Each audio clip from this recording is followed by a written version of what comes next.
დევნილთა საცხოვრებლებში მცირეფასიანი და გადაუდებელი სარემონტო სამუშაოების უზრუნველყოფა.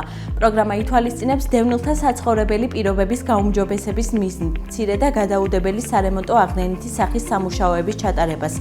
თბილისსა და საქართველოს რეგიონებში აფხაზეთის ოკუპირებული ტერიტორიიდან იძულებით გადაადგილებულ პირთა დევნილთა განსახლების ობიექტში მცხოვრებ დევნილებს, ბინათ მესაკუთრეთა ამხანაგოგბებს და საინიციატივო ჯგუფებს უფლება აქვთ ისარგებლონ პროგრამის ფარგლებში 3000 ლარამდე მცირე და გადაუდებელი სარემონტო აღდგენითი სახის სამუშაოების დაფინანსებით.